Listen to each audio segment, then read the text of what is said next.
You are listening to the Cycling Podcast at the Giro d'Italia in association with Rafal, the fastest clothing in the World Tour, the home of cycling with character. Ride and watch with Rafal in 2019 as they partner with EF Education First and Canyon SRAM. Today we are in Courmayeur.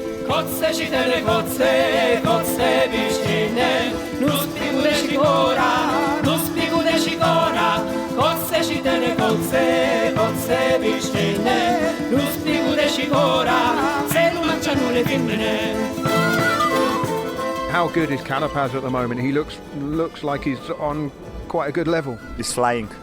He's really strong, and maybe it's like also then it's a little bit different than we come like 2,000 meters. You're a little bit suffering, but yeah, we try the best.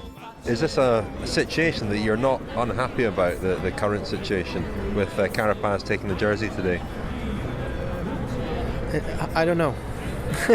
I don't know. Well, he doesn't know. Uncertainty. That was Addy Engels, the sports director at Jumbo-Visma, Primoz Roglic's sports director, admitting that he doesn't know what it means for his man's hopes of winning the Giro, the fact that Richard Carapaz from Movistar now has the pink jersey.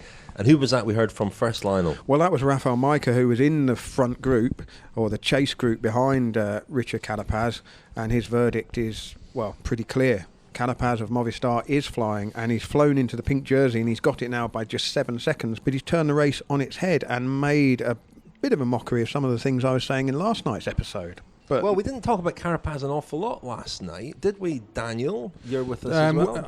Yeah. Where are we? Well, first of all, Lionel? most importantly, let's drill down into the important information. Where are we, Lionel, and what are we drinking? Well, we're in Courmayeur. We're being overlooked by some quite We're not impressive... being overlooked. We are looking... Because mountains can't really see, can they? We're 1,255 metres above sea level. I'm drinking some Blanc de Morges, which is the wine produced from the highest vineyards in Europe. Very apt, because Richard Carapaz is the highest leader of the Giro d'Italia ever, as in he was born at the highest altitude, 2,980 metres. However, there's been a leader of a Grand Tour born even higher. Who was it? This is going to take all night, isn't it? Oh, we're going to have to crack on. Give us an old Darwin Atapuma. Oh, Darwin Atapuma, even higher. Anyway, sorry, Charles. That was I kind of upset your flow there. Did upset the flow. I missed my cue there to introduce a new nickname for the podcast. Addy the Engels. Addy the Engels. You're going to have to explain this one, Richard. Not really. I mean, Primoz Roglic, ski jumper. He used to be a ski jumper. And breaking news. Famous ski jumper Eddie the Eagle, and it just struck me. It's been playing on my mind the last few days that Addy Engels sounds almost like Eddie Eagle. So Addy the Engels. That's Daniel, do you have a verdict on this? Question: did Primoz jump the shark today? I stole that from someone off Twitter. That was good, wasn't it? Ski jump the shark, of course. Very good. Has Vincenzo invited Primoz to see his trophies? No. And could Primoz show him his ski jump trophies? Well, this whole beef escalated a bit in the hours subsequent to the finish yesterday, when we found out that not only did Nibali make the comment about Roglic taking a picture by his trophies, but he also flicked him the bird yesterday after the stage, allegedly. But he was quite conciliatory after today's stage. His Bahrain Merida director sportif, Paulo Slongo, was less conciliatory. He was asked whether Roglic had done more work today. He said, well, Carapaz was still gaining when Roglic was on the front. So, yeah, he kind of sat at the front for a bit. Roglic said that apparently they kind of made up a bit after the stage as well. They shook hands after dope control. Hope they've washed their hands first. I think there was a peacemaker. Gregor Bole is a Slovenian rider who rides for Nibali's team, and I saw him deep in conversation with Roglic this morning at the start. There was also a fist bump moment that you spotted earlier on today, Richard. Who was that between? That looked like there was some... Landa and Nibali, they had a conversation right at the front, so it wasn't exactly discreet. And then the fist bump. It was almost like, let's fist bump and see, people will make GIFs out of it, and it'll become a meme. I don't know what that is, but it'll be, because the whole stage was broadcast, so everyone would see that. And people will wonder. But, it did hint at maybe some kind of alliance between Movistar and Barry Merida against Roglic, but didn't really see anything like that transpire. We did see in the final selection of the top riders that Nibali still had a teammate, and obviously Movistar still had a couple of riders there, and Roglic was quite isolated. But I think Jumbo-Visma have done really well actually the last couple of days. Are we going to get a tail of the Tapa at all? We've got into the meat of this. Well, it's been quite a challenge the last 3 days. Aperitif. The tail of the Tapa, because after a week or so of not very much happening in this Giro, the last 3 days have been absolutely fantastic entertainment. A lot has happened. There have been riders moving up, riders moving down. Today was probably the most conventional of these last three, wasn't it? Because they set off like a rocket from Saint-Vincent. It's tough pronunciation in the Val d'Aosta where we are at the moment, because French and Italian are taught equally in the schools, but there's a definite preference for Italian in everyday sort of usage, but the language of culture in the Val d'Aosta is France. And we're a cultured podcast, so you should do the whole thing in French. You can do the whole thing in French. Well, we heard early on. I mean, there was some big names going up the road early on, wasn't there? Or there was certainly everyone was very, very alert to any danger early on, but all of the real action came in the back half of the race, over the big climb, the Colle San Carlo, and that was where Carapaz went clear and got quite a big gap quite quickly. It was very quickly 30 seconds and behind. They didn't really know what to do, did they? Nibali, Roglic, they took turns, they cooperated a bit in terms of trying to bring it back, but we really saw a proper shake-up in who the best climbers are. There was no one up there who doesn't deserve to be up there, basically. We've seen these riders climb up the GC. Richard Carapaz, of course, won the stage and took the pink jersey from Jan Polanc, who lost quite a bit of time, nearly 7 minutes in the end, I think, 7 minutes 20. The other big loser today, after I'd bigged him up and talked about how dangerous it was to let Ilnur Zakarin back into the picture, he was in that group as well, 7:20 down. Bauke Mollema lost 4 minutes to Carapaz, so the riders who really put their noses in the wind yesterday suffered a bit today. Mikel Landa, looked good, but was really trumped by his teammate Carapaz, and Carapaz's lead is now 7 seconds. Vincenzo Nibali is at 1:47. Rafal Majka has moved up to 4th place, 2 minutes 10, and then Landa now at 2:50. So the GC is, it's looking like it's going to be that kind of 5-way battle. And Simon Yates gained a little bit with a good move on the final climb. Not only the good move, but he was with Joe Dombrowski, who'd been in the early break and then had been with the GC riders and been dropped. And then Yates and Dombrowski got back up to them, and then Yates clipped off and gained a little bit of time. Not enough to be significant, really, but enough to prove, a bit of a morale boost, I'd say. In a way, he's in a tricky position now, isn't he? Because he's not far enough down to really be led off the leash, but he's too far away for it to be sort of realistic to think about threatening Carapaz and Roglic for the moment, at least. He needs something else to go in his favour and something to go wrong for them. But he's up to 9th, and you've got to think that Polanc will possibly slip down, so he may gain a place there, and then he's right back in the mix. Mollema might struggle in the really big mountain stages to come. Sivakov looks really good, doesn't he, now lying in 8th place. So it's all kind of gathering together at the top, but the race now is very much between Carapaz and Movistar, and they have multiple riders, don't they? And Roglic, whose team are making a good fist of helping him wherever they can. The fastest clothing in the World Tour, the home of cycling with character. Ride and watch with Rafa in 2019 as they partner with EF Education First and Canyons Ram. Big thank you to Rafa, our headline sponsor, who have supported the podcast since 2016 and enable us to cover the Giro and the other Grand Tours. Rafa have launched their Aero range of clothing, which has been developed in the wind tunnel, looking at all the things that make clothing go faster. The range includes an Aero jersey for men and women, Aero suits for men and women, and Pro Team bib shorts. These garments are exactly the same as those being worn by the EF Education First team in this Giro d'Italia. Perhaps that Aero suit or Aero kit enabled Joe Dombrowski to catch up back up with the leading group today, Lionel. But Rafa's aero range has been developed for years to save you seconds. Check out the full range on rafa.cc. And while we're talking about Rafa, I should mention a special event that's coming up on June the 18th in London, Secrets of the Pro Peloton. Now, this is an event that's being organised by Rafa and Simon Mottram, Chief Executive and founder of Rafa. It raises money for Ambitious About Autism, a very good cause that's supported by Rafa and Simon Mottram, has been for many years.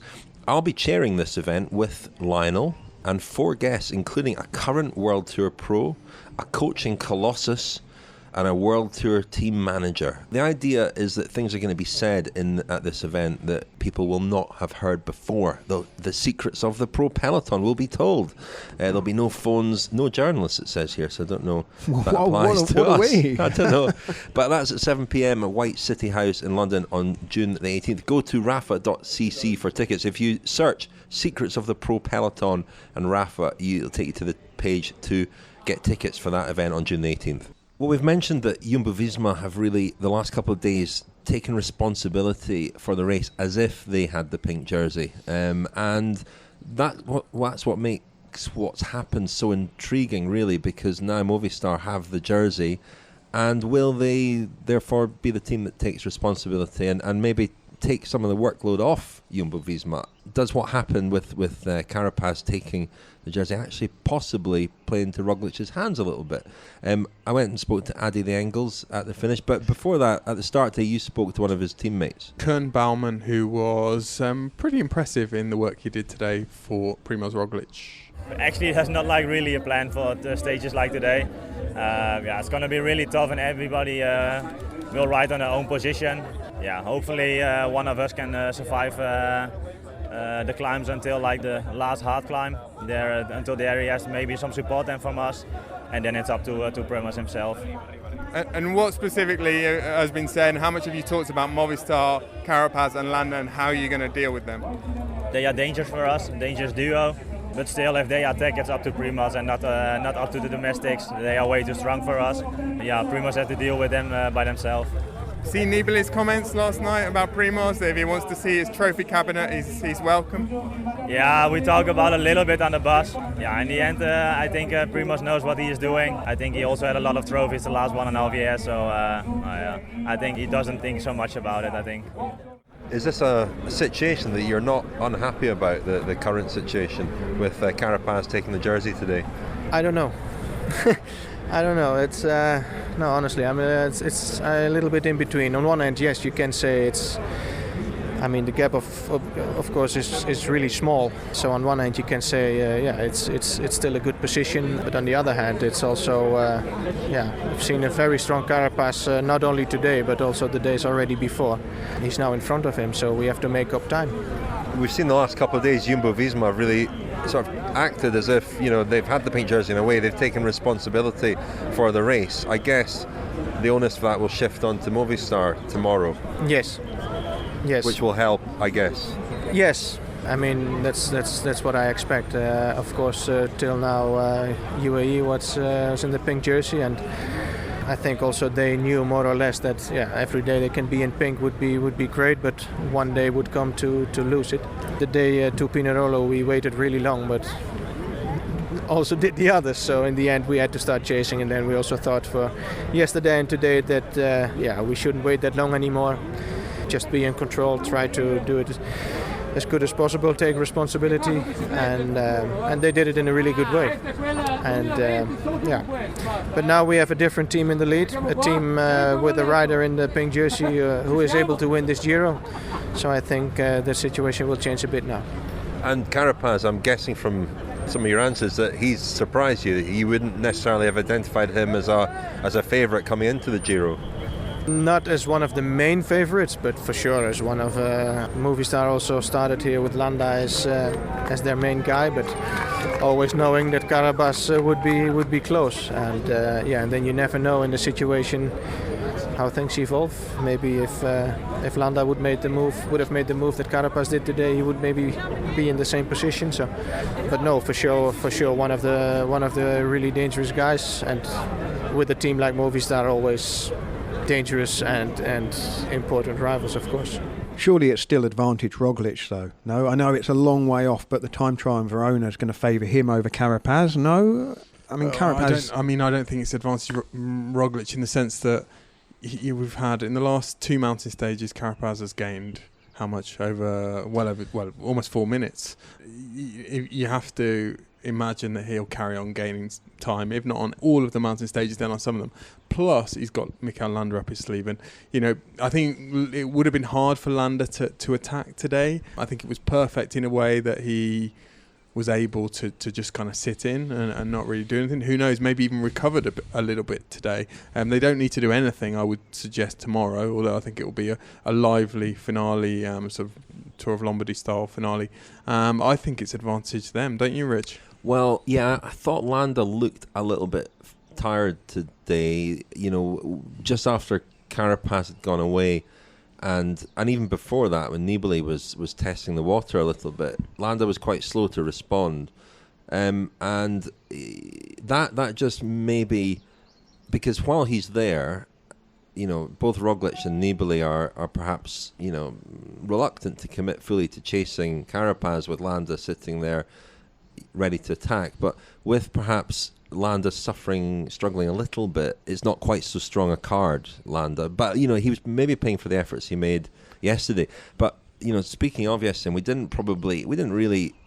I didn't appreciate really fully how impressive Carapaz was in the final part of the climb. We didn't see him really, did we? Didn't really see him, and because he was ahead of that Roglic-Nibali group, which the cameras were on a lot of the time. But Carapaz, the final 5 kilometres of the climb was the quickest by a long way, 16 minutes 15 seconds.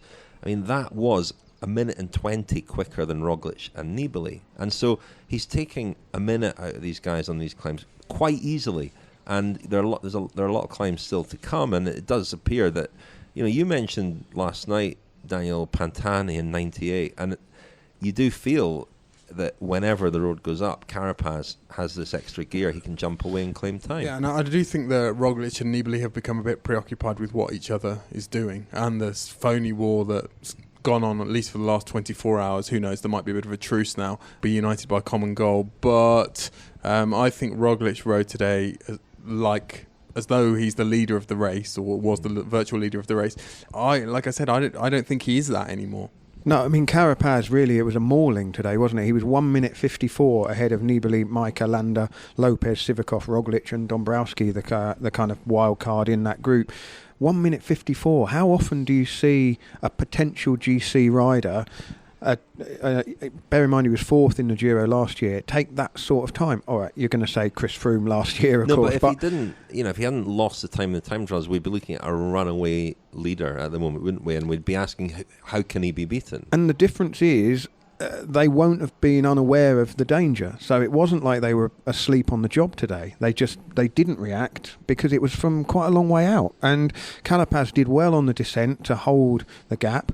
And then when he climbed again, he was giving it absolutely everything all the way to the line. I think he was, sprinting out of the saddle until he got to the line. He only put his arms up after the line. So he clearly wasn't just going for his second stage win of the race. He was going to gain as much time as possible. Yes, it was close for the Jersey today, only 7 seconds, but that applies pressure to Roglic, because tomorrow maybe not, but then the big stage on Tuesday, even if the Gavia, as seems very likely, is not going to be passed. Well, Napalm, press conference is taking place right now. Mauro Vegni, the race director, is giving a press conference. We are 99% certain that this is to announce the Gavia has been removed from the route because of snow, and there's going to be a bit of a rejig to the route. We think they're going to go over the Aprica climb and then go straight onto the Mortirolo. So it's still going to be a very hard stage. And it will suit Carapaz, won't it? Yeah, this question of altitude would have been maybe an interesting one if the Gavia had still been on the route, 2,600 metres. A couple of people have suggested that different riders will come to the fore, or different riders would have come to the fore over 2,000 metres. But Carapaz born at 3,000 metres. Well, at the finish, I spoke to Max Sciandri again. We spoke to him yesterday after Movistar appeared to be one of the big winners yesterday because both Carapaz and Landa gained time.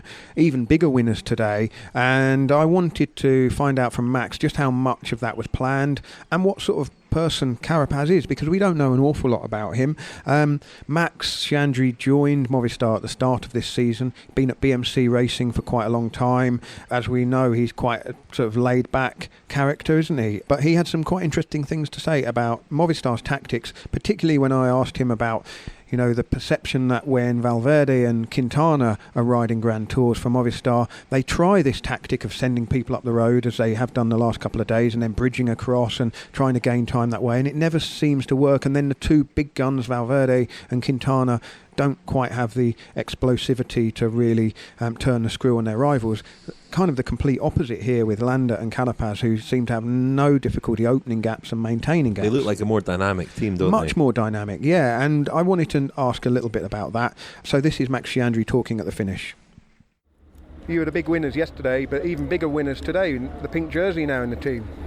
Well, yeah. Actually, the plan was to be a little bit conservative till the race did not establish we wanted to know what was going to happen, especially on the first climb, because these short stages are pretty crazy.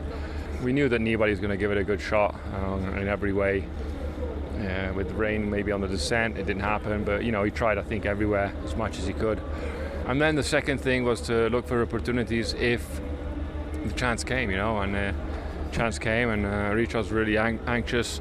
This morning we actually looked at the final run into Courmayeur here, and right at the bottom of the descent there's this 3k, and I said this can be the point, where we can make the difference if we're like 10, 15, 20 guys or less. Bottom of the descent where it all twisted, because sometimes you come down these descents, the climb is full gas, descent is full gas, you hit the last climb or 6-7k to get here, but the first 3k, 3.5k, 5.5 to 6%. We really looked at it this morning with Richard, with Carapaz, and I said to him, listen, if there's a point you want to try, this could be it. But he just started way earlier and put himself over the climb, and 3.5k to go. I was actually on the microphone to Chente, was in front saying, I want to try, and he just went, and that was it. And then we knew that once over the top and we got to this 3.5k where we said, when we get there, then it's like you pull, no I pull, and blah blah blah, and everything, and the gap just opened, and boom, and it went to nearly 2 minutes.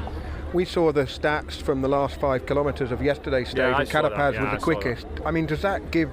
was he aware? I talked to him about it. So, but I knew... I followed him in the TT in San Marino, and I said, listen, Richard, on the climb, you're the fastest. Okay, Roglic came in and he did the best. But, as days go by, hopefully people go up and people go down. That's all I can say, So... we knew even from yesterday that as if he's out there and can climb, he is the strongest or one of the top 3, I'd say. So yeah, I saw that as well, and we talked about it.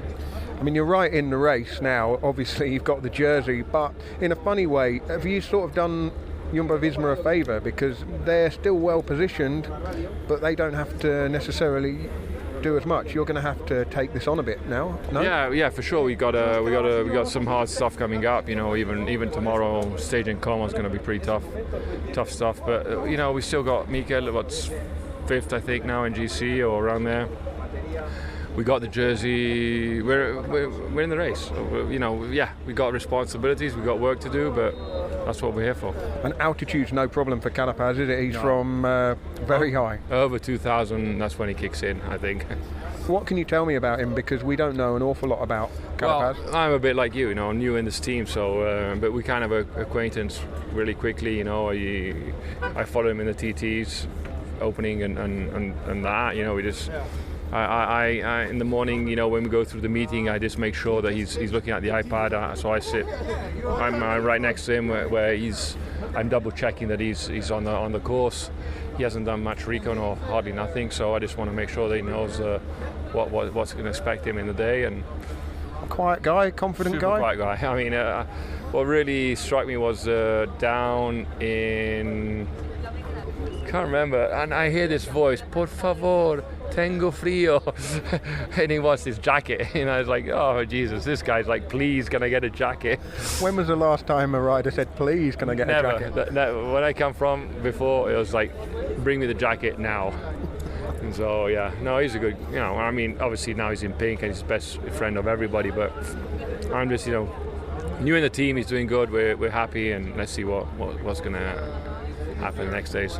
Lastly, we've been quite critical of Movistar when they've had Valverde and Quintana. They often try this tactic of putting people up the road and trying to bridge across. That never seems to work, and sometimes when push really comes to shove, they seem to be quite defensive. But here, the total opposite. Is it the personnel? Is it the riders who want to get stuck in? I don't want to say, but last night I came to the table, a lot of guys said, cheers to the new director. I don't want to say me, but I really work on balancing out the team. For me, it's like when you're working in a happy environment, how much more do you give? How much happier can you be? How many things can come together? This is what we're doing here, so this is what I try to do.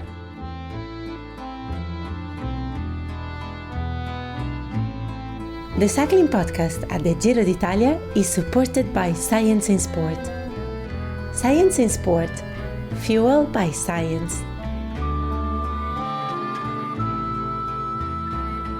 Thank you very much to Science in Sport for sponsoring the cycling podcast. If you'd like to be in with a chance of winning a nutrition bundle from Science in Sport and some Rafa kit, all you have to do is follow the cycling podcast on Instagram and share the latest episode in your Instagram story. We'll announce a winner on the second rest day on Monday. On the second rest day, you two, Richard, Daniel, will be doing the press conference. Please send in your questions for that and we'll do our best to answer as many as we possibly can. The way to ask a question is to send a voice memo to our WhatsApp number, which is +44 797 133 8205. You can also find that number in our Twitter bio. Send us a question about the Giro and you guys can answer as many as you can on the rest day. And back briefly to Science and Sport, you can of course get 25% off if you're in the UK. ScienceandSport.com with the code SISCP25. They've also got a Giro bundle, Science and Sport, which is worth £55 but is available for £35. You will not be able to use your code to get an additional 25% off that, but it's a very good value. So ScienceandSport.com for all your sports nutrition. Daniel, you were following up a very interesting story at the start this morning that we've been following on the cycling podcast. We called it Operation Anderlas, not to be confused with Operation Aderlass. Anderlass is not. So Aderlass is the letting of blood. Anderlass is the letting of urine. Yeah, that was the hypothesis that we formulated. This was the story about Bauke Mollema 2 days ago. We heard that he was going to relieve himself. That's my favourite euphemism. I'm sticking with it. Before the Montorzo climb, to try and kind of warm up his engine. We didn't believe this was actually going to happen. It did happen, extraordinarily.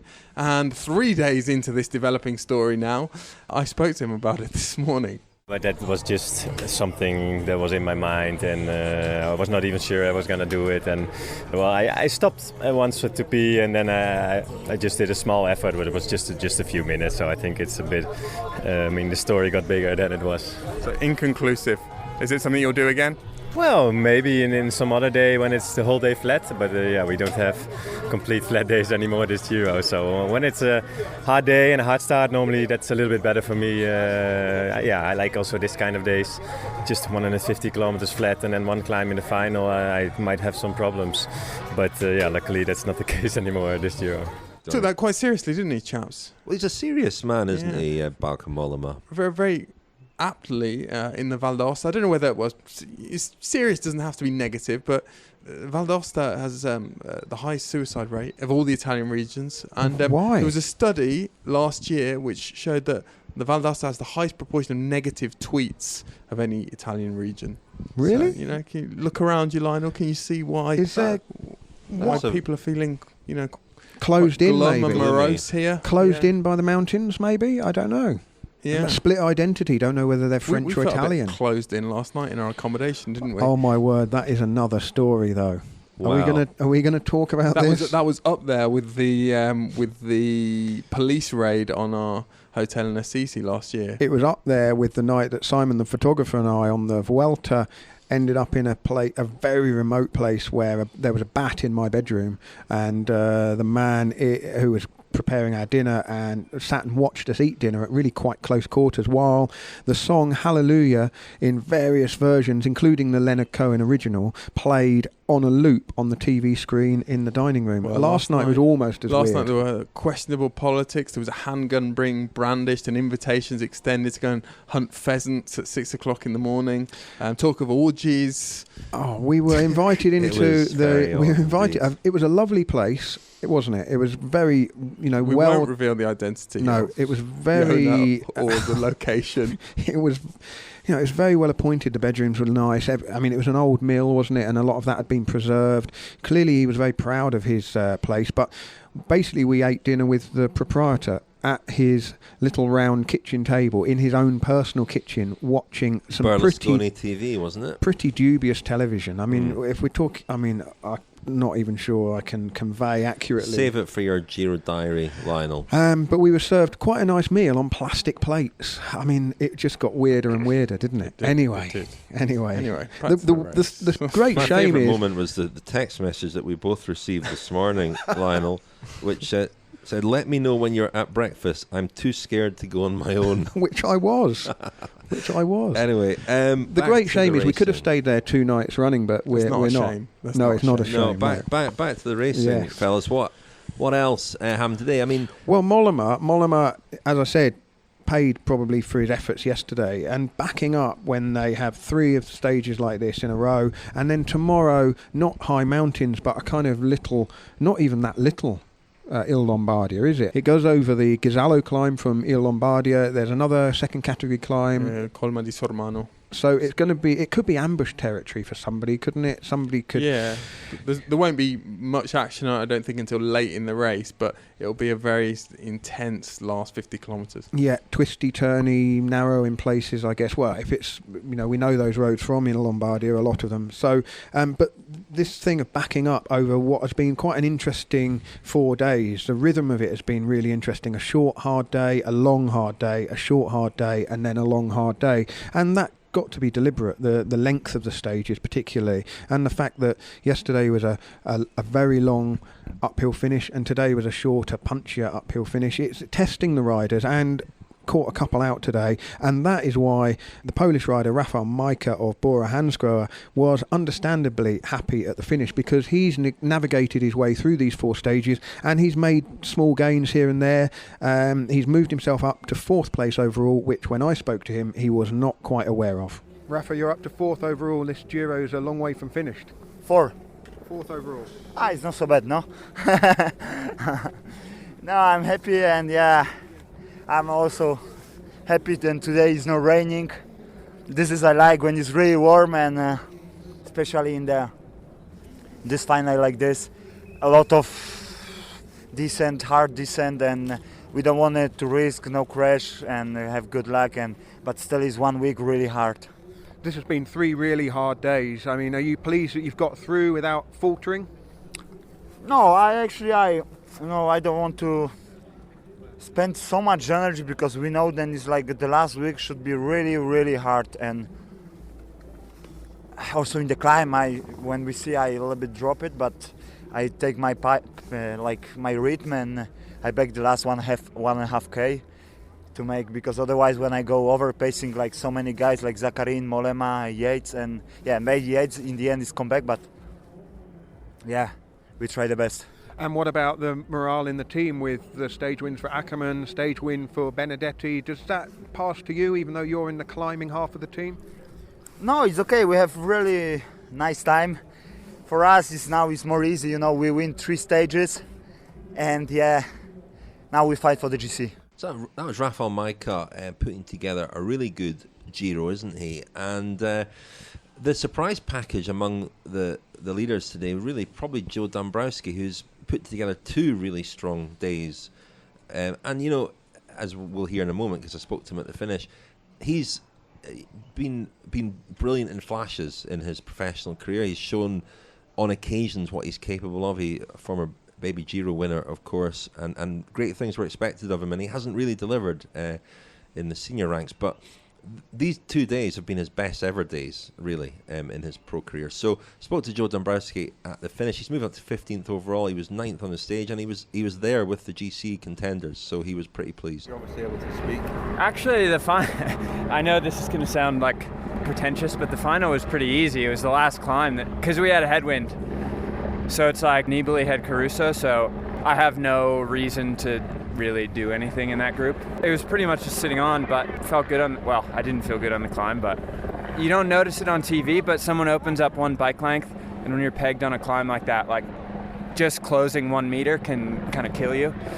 And then they started attacking each other maybe 2-3K from the top, and I'm not really able to follow those guys when they accelerate, so I figured I'll just ride my pace, and if I can at least make it back by the top, which I did, then hopefully I can do the downhill with them, and then they accelerate again. And something you said to us, or you certainly were saying a couple of years ago, was, you know, you can go for a stage win, you can be there in the break one day and contend for a stage win, but being there day after day with the GC guys, you thought that was beyond you. I mean, have these 2 days made you think that, you know, maybe you've improved or that you're now capable of doing that?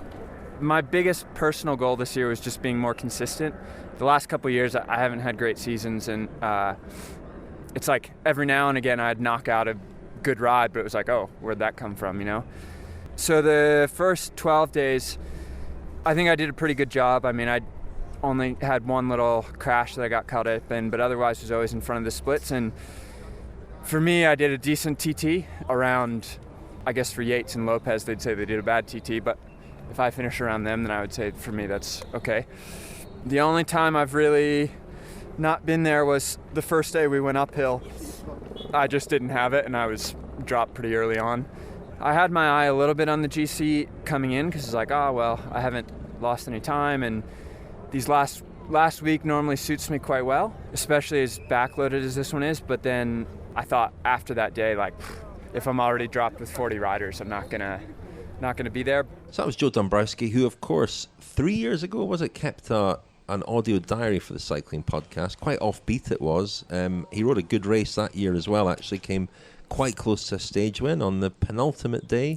Finished 34th, and his GC results have kind of gone backwards a bit from there. He's had 2 really disappointing seasons, as he mentioned, but, you know, this is a big year for him, I think, and the ride that he's doing here at the Giro, and I expect that he will be pretty good in the last week. He's tended to be good in the final week in Grand Tours, so if his condition's good, then I think he'll be good. So they're kind of riding a strange race, EF Education first, aren't they? But Hugh Carthy, Kangert as well, Tal Kangert, who's joined from Astana over the winter, has been a pretty good signing for them. He's also up there, so they're kind of there and thereabouts, but without a really clear focus. They're also a team that I think could at some point have quite a big impact on the general classification, because we already saw it on the day where we finished in Pinerolo, where there were 3 of the EF Education first riders in the chasing group, and they made a big difference to that chase, and they stopped Lander and Superman gaining more time. And that could well happen again, because they've got 3 guys who are climbing well, Carthy, Dombrowski and Kanga, and not many teams can say that they've got 3 guys in that kind of condition. Well, they're 14th, 15th and 17th overall, and you know, you wouldn't bet against one or more of them moving up a little bit, but they're in that zone where they will be allowed a little bit of leeway, won't they? Because 11, 12 and 14 minutes down, they're not going to be an immediate threat, and as we see in the last week, when those breaks go, particularly when the big breaks go with sort of 20 riders in, you'd expect to see, you know, a couple of them make those breaks, and who knows, maybe a stage win for one of them. Talking of willowy climbers, Rich, Sivakov had another good ride for Ineos, didn't he? When I spoke to him at the finish yesterday, he was quite sceptical about his chances of holding onto that white jersey with Spider-Man breathing down his neck. Well, I've changed it to Spider-Man because he's always sort of clawing his way back now. He's not soaring out of the group, is he? He's actually clawing his way back. I discovered today that he is Richard Carapaz's fishing buddy. Really? They go on fishing trips together. Well, that was one good thing about this place we stayed last night. The trout in the river were sublime, weren't they? They were huge. They were huge. I don't know what they'd been fed. You was just grabbing them out of the river with your bare hands and just tearing the head off with your teeth. Eating them. Extraordinary. Well, I wonder whether our host, he was a bit of a poacher, wasn't he? I wonder how many of those are in his freezer. Anyway, they were at the moment, amazing. 35 seconds fish. between Sivakov and Lopez in the white jersey race, and that could be quite a keen race because Sivakov is looking good, isn't he? Sivakov looks very, very good. Do you ever get the feeling that Superman will still be eligible for the white jersey in 2033? I mean, Sivakov is 4 years younger than him, and I was surprised to learn that he was still eligible for the young riders jersey. But Sivakov, there's going to be a point where he realises that actually he belongs in that company and he's capable of contending at least for that. I spoke to Dave Brailsford this morning at the start, and he said that Tim Kerrison reckons that Sivakov is the best athlete he's ever worked with. Now,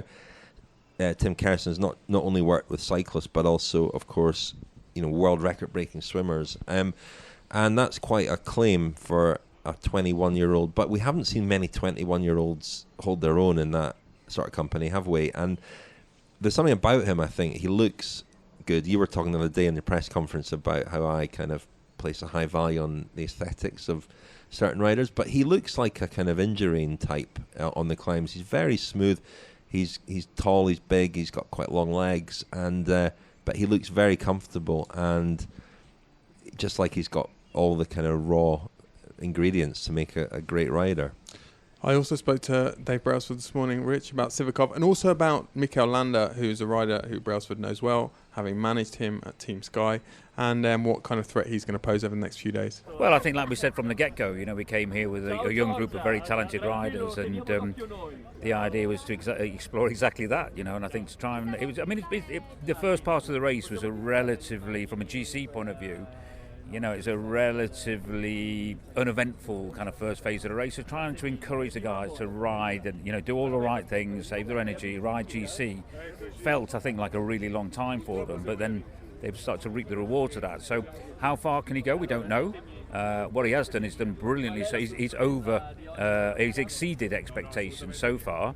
And if he keeps doing, they're all the small things, fueling, listen to the guys, riding tactically very well, pacing himself well, not getting too carried away, then the exciting thing is to see how long into, just what's the duration of the performance that he can hold. At 21 years old, it's phenomenal what he's doing already. So, whether he can hold it for the whole 3 weeks or not, let's see. But he's going to learn from it, and that's what, like we said right at the start, that's what we're here to do. I think when you're 21, on your way up, there's big improvements to be made across the board. But he's a super guy. He really is. He takes it very seriously, but he's got a great sense of humour.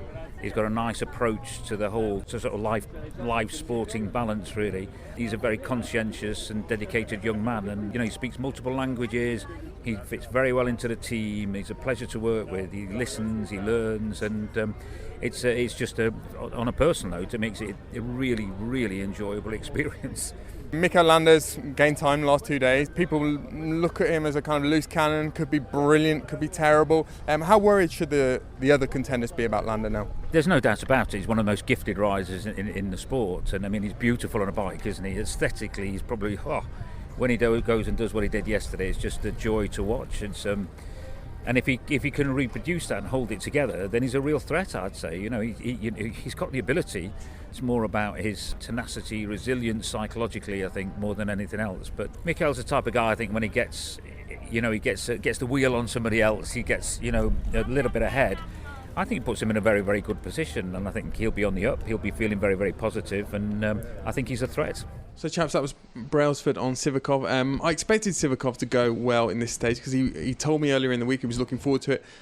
He's won the Giro della Val d'Aosta, the very prestigious stage race in this region in his last year as an amateur. Another little thing that cropped up today relating to the Giro della Val d'Aosta, the descent off the Colle San Carlo was pretty dicey. I don't think anyone crashed, any one of the main contenders. I didn't realise until today that in 1993 a rider, Diego Pellegrini, had died on that descent in the Giro della Val d'Aosta, and there was there's kind of a stone, a memorial there for him on the descent. Did you notice who Dave Brailsford was with at the start this morning. He was wandering around with somebody. I noticed that he was with someone. I didn't know who it was. That was Hugh Brasher, who is the director of the London Marathon, Ride London. His father was Chris Brasher, Olympic gold medalist, steeplechaser, also one of the pacemakers for Roger Bannister when he broke the 4-minute mile. I wonder if he knows Patrick Conrad's dad, who is the director of the Vienna Marathon. Interesting, probably. Anyway, Hugh Brasher was here spending a couple of days with Team Ineos, and when I was speaking to him about, he was talking about Kipchoge's attempt on the 2-hour marathon record. He's trying to break the 2-hour barrier for the marathon sometime quite soon. And we've heard a couple of rumours that Dave Brailsford might be involved with this. I thought you were going to say Dave Brailsford was also going to go for the 2-hour marathon then. Well, it's an Ineos backed project, this, and Ineos are clearly building this kind of sporting empire, and there have been rumours that Brailsford might be involved in more than just the cycling team. So seeing Hugh Brasher there today, spending some time with Team Ineos, did add some fuel to those rumours, perhaps, but we must ask him about that. Any other business? I mean, it's been a difficult couple of days for the guys at the back of the race, obviously, and Conor Dunne, we've seen the giant Conor Dunne from Israel Cycling Academy. His second Grand Tour, I think he's in a much better frame of mind in this one than at the Vuelta a couple of years ago, where it was a real struggle for him right from week one. Here he seems, even if it's just as hard physically, he seems in better spirits. And I spoke to him at the finish after he came in with the gruppetto. You had a tough day yesterday. How was today?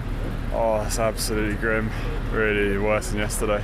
I had it's a tough day obviously, but I just had a stinker of a day too.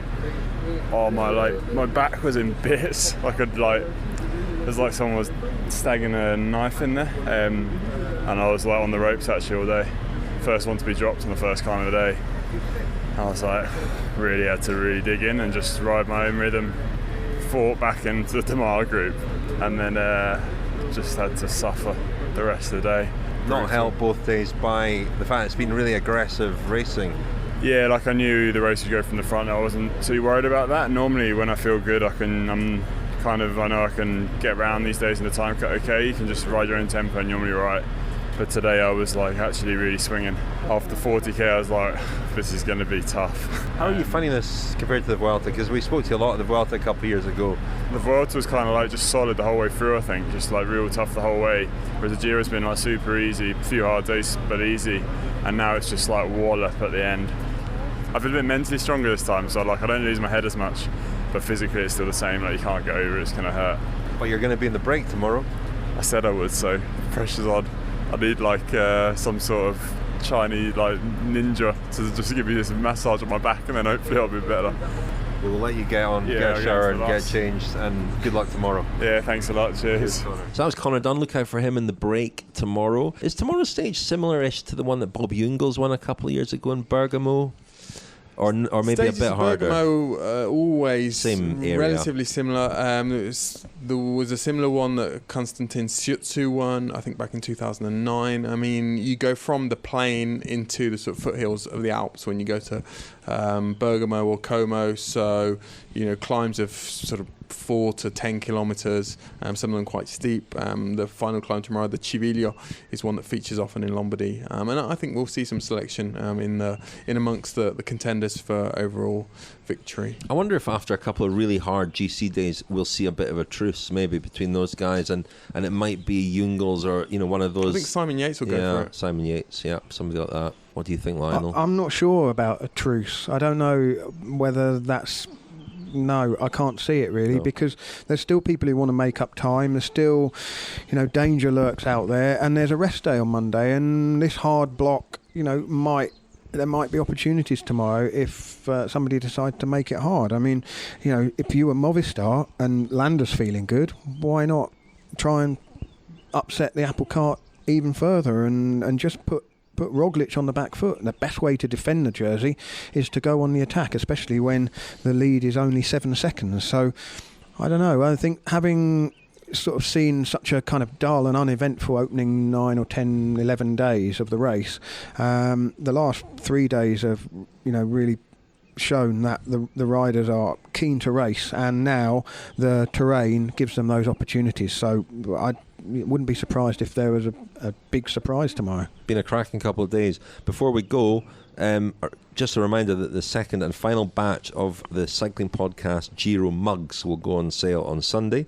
These have been made by Stacey Snyder, the ceramicist in the US.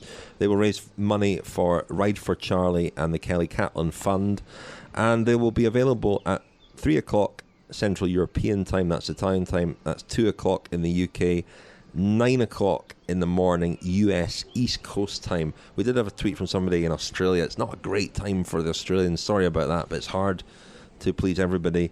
But do try and get a mug if you'd like one quickly, because they sold out very quickly on day one when they first went on sale.